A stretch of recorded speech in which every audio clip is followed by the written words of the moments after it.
Welcome, I'm John Caldera, president of the Independence Institute and your devil's advocate. A little later, we're going to be talking about all things cartooning. But first, all things technological and disruptive. Barry Fagin, who is our policy analyst, a policy senior fellow on technological policy. Glad to have you here. Thanks. Nice to be here. I wanted to ask you first about this term net neutrality, which seemed to be getting lots of steam and might finally be reversed.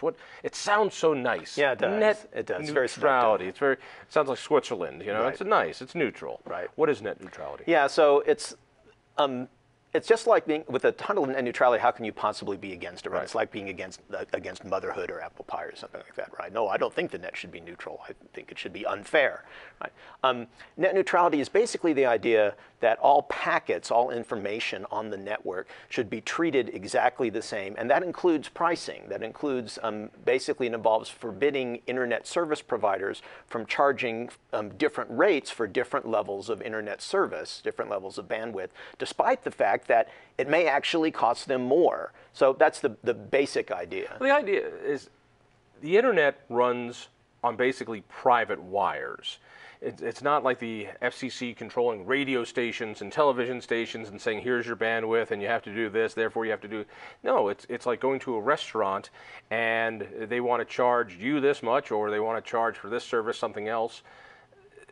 It's a private service that Comcast or AT&T or Dish Network or whoever does, but this group says, net neutrality says, no, you got to charge everybody the same, even if Netflix is sucking down all the data in the world, right. And your grandma's sending 3 emails a month, you're supposed to charge them the same. Right. So part of it is that there's a real impulse among the left, among the regulatory left, to have the advantages of the private sector and then still improve on that. That is, they want to have all the wealth and all the resources and all the advantages of the internet that were made possible with private capital. But at the same time, they want to tweak it, just a little bit. They want to think that it can be improved, so on, ignoring the consequences of that. So that's a pretty significant problem. And it's not just what they're concerned about. Is not just about treating all the packets the same. They're worried, for example, that a private internet service provider might choose to throttle content from a competitor, or they might choose to try to influence consumer tastes or consumer behavior in some unhealthy way, and presumably they think regulation is the way to deal with that. Net neutrality was moving forward. Now Trump's in office. Is it changed? Well, the new FCC chairman is trying to repeal the Obama-era rules that were part of net neutrality, that were originally in favor of it. And I think that's a good idea. I think it's the right thing to do. As imperfect as the internet and as imperfect as competition is, as imperfect as capitalism may be, regulation is even worse. And that's kind of, we're choosing between these two, the lesser of two evils. And let me jump off on that. Yeah. That technology is this, we use the term disruptive, and it's amazing. Let me give you my example. For decades, I was fighting for choice and competition in transportation. I wanted carpooling for profit, or allow competition to the transit organizations. I see these people who are transit dependent and they can't get where they're going, right, but the taxi cab has a monopoly or an oligopoly. They don't let competition in. So, well, what if somebody wants to do carpooling and make a little money? No, and I kept going to the government, to the state legislature. We get shot down year after year after year until I stopped.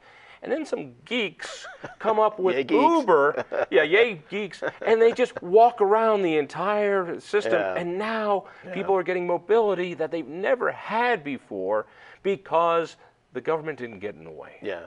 That's disruption. Yeah, and it's enormously beneficial in my view, ultimately. Sure, it always affects the status quo. The cab drivers, for example, have paid thousands of dollars for their medallions, which are really just a legally guaranteed monopoly, and they've got a lot of sunk costs in that, so they think it's unfair that they have to compete, or that Uber somehow has different rules than they do. But the right answer is not to regulate Uber like the taxi cabs. The right answer is to free the taxi cabs and regulate or deregulate them like Uber. The best way to figure out how much people want to pay and how much safety is really important, what kind of trade-offs they want to make, the best way for people to figure that out is for them to figure it out. And that's what the market is all about. Well, in disruption, economists have wonderful terms to make everything sound incomprehensible.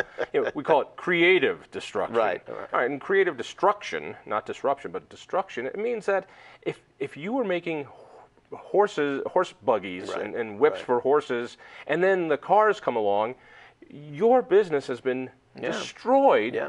But the rest of the world is so much better off for this. And I think about what happened with technology. Microsoft explodes, personal computers explode. We never thought that travel agents would lose their job, Right. but now we're better off because we get to be the travel agents. Of We can course. go to thing after thing after thing after thing. But it seems like those disruptions are going to happen faster and faster and faster. That may very well be. And it may be as well on a much larger scale than what we're used to. One of the things I'm interested in is machine learning. And it's now possible for machines to learn things that we used to think only humans can learn. And so that's going to be a huge disruptor, a huge disruptor. But ultimately, like so many things, ultimately will be beneficial. The idea is that the trick is to integrate these disruptions into society in a way that is ultimately beneficial, and that we don't seduce ourselves to paying attention only to the concentrated costs or the concentrated benefits. That's a big, big problem. Look at the internet, look at Uber. The reason Uber survived and Lyft survived is that they grabbed so much market share before the Public Utilities Commission could build up a system to destroy them. Mm-hmm. And if they were a fledgling organization, there's no way that the taxi cartel would have allowed that to happen. In the same way, I look at the internet, and when it was really starting to get popular, there was this movement called Hands Off the Internet. And there was a moratorium on taxes for things that happened through the internet. And that was just enough to get the ball rolling. And as soon as the ball's rolling, we go, oh, wait a second, there's money to be had here. Mm-hmm. We're gonna get involved, and we're gonna start taking the money. Talk to me a little bit about how once these disruptions in technology happen, that the government then comes in to get rid of those disruptions. Well, so it's of course a very human impulse. I mean, governments, democratically elected governments in particular, don't do things that they think that they can't get away with. I mean, ultimately, politicians like to do things that are popular. And regulation of disruptive technologies is very popular precisely because the costs that are imposed are concentrated. That is, the people who are going to lose their jobs as a result of automation or as a result of the internet. So there was a wonderful headline in The Onion many years ago about nation's middlemen call for more internet regulation. And that, I mean, is sort of funny, but it's absolutely true. There's now all sorts of professions, all sorts of middlemen professions that don't exist anymore, precisely because of that. Oh gosh, we don't need people. So much of accounting, for example, is now done online. There's expert systems that can do due diligence for lawyers. How do you determine how to sell a home? A lot of that is all done automatically now. There's so many of those kinds of things. Retail stores, the whole profession of retail is taking an enormous hit as a result of online transaction, as a result of people being able to pick out exactly what they want, and as a result of economies of scale. All those things, and those benefits are concentrated. Those costs are concentrated. The benefits in terms of lower prices, more choices, better products, shorter delivery times, all those things, those benefits are real, but they're diffuse. It's hard to find a lobby or a concentrated organization to go to Washington and say, hey, I want to get to work smarter. I only want to work 5 minutes to order something as opposed to half an hour. I think about the other part of it, which is better information. And what I mean by that is, I'll give you an example. Mm-hmm. So as a kid, I would collect record albums, and I had some great Beatle albums. We'll talk to some kids. Yeah, I've heard of the concept. You'll get some, talk to some of the elderly. And I had some that were really cool, like Lennon and Yoko Ono's 2 Virgin albums. Right? Mm-hmm. And you'd buy a book. You'd buy a book, and you'd open up the book, and it would tell you what it was worth. Mm-hmm. And you go down to the record store, and it says, it's worth $500. And the guy goes, give me $20. Right. And then all of a sudden, eBay comes along. And so instead of just selling to the person you know or looking in a book that it's completely arbitrary, all of a sudden you've got perfect information. You go online, you see the record album, and you see what it's selling for across the entire nation. And you know. And now, so that album I thought was worth, $1,000, it's really worth $50. It breaks my heart. But because of that, prices are going down because you're getting real information. Yeah, and that's really what's important about prices. It's not so much that they be low or high, although of course everyone has their own preference. The most important thing is that prices be real, that they reflect an actual underlying economic reality, underlying economic knowledge of society, how resources should be allocated and so on, as closely as possible, even if they're never perfect. That's the economic part of you popping out, which is if prices aren't real, you can't make decisions. Exactly. And so whenever we mess with prices, whenever you subsidize this or tax that and it messes up the prices, you can't make accurate decisions. Right.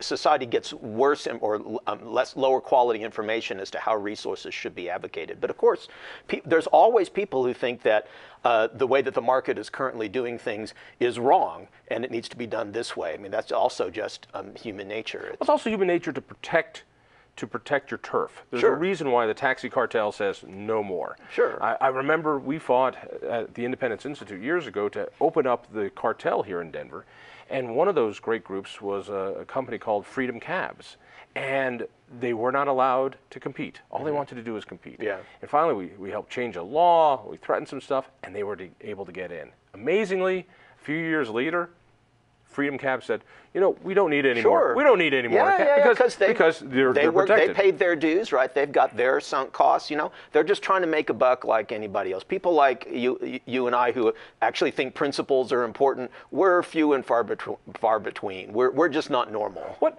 When it comes to technology, moving forward, what governmental policy is going to protect innovation the most?